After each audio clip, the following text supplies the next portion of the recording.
थाना गाजी में तामझाम से आऊंगा, पूरी सिस्टम से आऊंगा।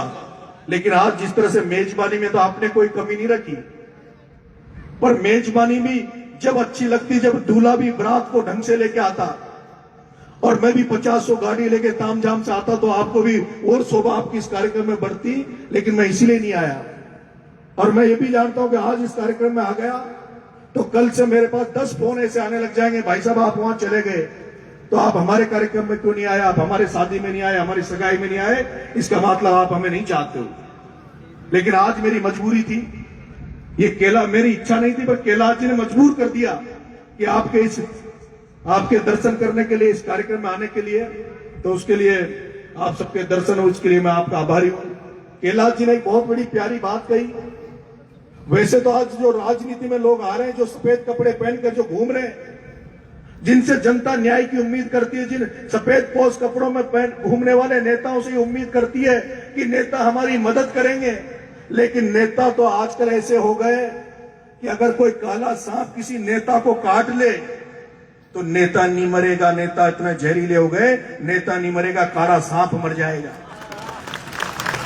नेता नहीं मरेगा, काला सांप मर जाएगा। नेता इतने जहरीले हो गए, इतने खराब हो गए। और मैंने तो देखा है, कैलाश जी कह रहे थे कि नरेश मीणा को 2028 में चप्पलें पहनाओगे कि नहीं पहनाओगे। नरेश मीणा इतने छोटे स्वार्थ के लिए चप्पल नहीं छोड़ेगा। नरेश मीणा इतनी छोटी सोच नहीं रख सकता कि मैं एमएलए बनने के लिए चप्पल छोड़ दूं, नंगे पैर घूमूं और जनता को यह कहूं कि मैं एमएलए बनने के लिए नंगे पैर घूम रहा हूं। तुम्हारा बेटा इतना कमजोर, तुम्हारा बेटा इतनी छोटी सोच नहीं रख सकता कि एमएलए बनने के लिए नंगे पैर घूमूं। अरे नरेश मीणा तो हाड़ौती के किसानों को आजाद कराने के लिए नंगे पैर घूम रहा है। हाड़ौती की किसान जातियों को राजनीतिक तौर पर आजाद कराने के लिए नंगे पैर घूम रहा है। नरेश मीणा की सोच बड़ी है। नरेश मीणा की सोच वैसी है जैसे कैप्टन छुट्टनलाल ने 1956 में राजस्थान के मीणाओं को आरक्षण दिला दिया। आज भी मध्य प्रदेश में मीणाओं को एसटी का आरक्षण नहीं है। उत्तर प्रदेश में आज भी मीणाओं को एसटी का आरक्षण नहीं है। राजस्थान के मीणाओं को अगर एसटी का आरक्षण है तो कैप्टन छुट्टनलाल का की देन है, कैप्टन छुट्टनलाल की वजह से आरक्षण है। मैं नरेश मीणा चाहता हूं कि जिस तरह से हाड़ौती में उन 4 जिलों में 4 धन्ना सेठों ने, 4 व्यापारियों ने, 4 पूंजीपतियों ने सफेद कपड़े पहनकर जो राजनीति को व्यापारीकरण कर दिया, राजनीति को पैसा कमाने का धंधा बना लिया, उस ओम बिरला, प्रमोद जैन, भाया प्रताप सिंह सिंघवी और शांति धारीवाल से उन 4 जिलों की राजनीति को आजाद कराने नरेश मीणा नंगे पैर निकला है। नरेश मीणा सोच रहा है मैं जो समर्पण कर रहा हूं, कीमत चुका रहा हूं, मैं जो नंगे पैर घूम रहा हूं, मेरी हाड़ौती की किसान जातियां एक दिन तो नंगे पैर देखकर कम से कम एक दिन तो उनको तरस आएगा कि नरेश मीणा किसानों को जगा रहा है। नरेश मीणा इन धन्ना सेठों से हमें आजाद दिलाने निकला, इसलिए नरेश मीणा नंगे पैर घूम रहा है। ये तो कोई पता नहीं भगवान कब तक इस नरेश मीणा को नंगा पैर रखेगा। इसलिए नरेश मीणा छोटी सोच नहीं रखता। आप आशीर्वाद रखना, आप आशीर्वाद रखना, आप सहयोग करना। मैंने कहा जिस तरह से नेता आज राजनीति में पैसा कमाने का जिन्होंने धंधा बना लिया, एक वो नेता जिन्होंने राजनीति को धंधा पैसा कमाने का बना लिया, और दूसरी तरफ कैलाश भामाशा है। दूसरी तरफ कैलाश भामाशा है जिसने एक राजनीति में होने के बावजूद भी एक जनसेवा का मार्ग अपना कर एक स्थल आपके सामने खड़ा किया है। और जिन्होंने कहा कि मैं अनाथों के कोई भी बच्चा होगा उसको मैं नर्सरी से लेकर मैं 12वीं तक उसको निःशुल्क पढ़ाऊंगा। हम तो आपसे हाथ जोड़ के निवेदन ये करना चाहते हैं, हम तो आपसे ये आग्रह करना चाहते हैं कि कोई इस व्यक्ति इस इलाके का कभी मिले, कोई व्यक्ति आपकी राजनीति चमके कि नहीं चमके, एमएलए बने कि नहीं बने, उससे कोई मतलब नहीं है। लेकिन अगर कोई व्यक्ति इस एरिया का अगर 5 साल बाद 10 साल बाद नरेश मीणा से मिले तो वो ये कहे कि जिस स्कूल में तुम उद्घाटन करने आए थे, जिस कैलाश भामाशा ने स्कूल बनाया था, वो आज जनसेवा का मार्ग बन गया, गरीब बच्चों को पढ़ाने का मार्ग बन गया।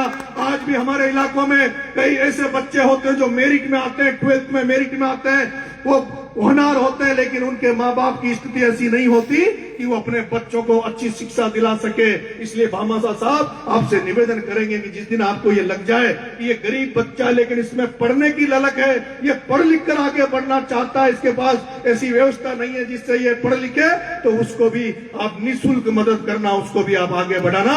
इससे बड़ा पुण्य का काम, इससे बड़ा धर्म का काम कोई हो नहीं सकता। और आदरणीय जगन जी मेडिया साहब कह रहे थे, उन्होंने गाने के माध्यम से 2 लाइन गाई थी कि 2028 में नरेश एमएलए बनेगा और कांग्रेस झाला देके बुलाएगी। नरेश मीणा 2028 में एमएलए बनेगा, कांग्रेस पार्टी झाला देके बुलाएगी। आदरणीय जगन जी और आदरणीय पंच पटेल और मेरे युवा साथियों, अब मुझे किसी से उम्मीद नहीं बची, मुझे किसी से उम्मीद नहीं बची, मुझे किसी से आशा नहीं बची। मुझे तो आशा और उम्मीद है जो सामने पंच पटेल बैठे हैं, मेरे युवा साथी माता बहने बैठी है, इनके आशीर्वाद की आशा बची है, इनके आशीर्वाद की उम्मीद बची है। किसी के दरवाजे पे झोली फैलाकर नरेश मीणा नहीं जाएगा। अगर नरेश मीणा किसी के दरवाजे पे जाएगा तो इस जनता जनार्दन के दरवाजे पे जाएगा। इनके आशीर्वाद से राजनीति में आगे बढ़ने का प्रयास करूंगा। अब किसी को राजनीति में भगवान नहीं बनाऊंगा, किसी का झंडा नहीं उठाऊंगा। अब तो झंडा तो इस जनता का उठाऊंगा जिस जनता की दम पर 3 बार निर्दलीय चुनाव लड़ लिया। लेकिन राजनीति में सारे गणित जानने लग गया, समझने लग गया, 3 चुनाव का अनुभव हो गया। तुम्हारा बेटा राजस्थान विश्वविद्यालय की राजनीति में जब आया तो खुद तो चुनाव नहीं बना, राजस्थान विश्वविद्यालय का अध्यक्ष तो नहीं बना, लेकिन तुम्हारे बेटे ने राजस्थान विश्वविद्यालय जो सबसे बड़ा विश्वविद्यालय राजस्थान का था, उसमें कई निर्दलीय अध्यक्ष बनाए।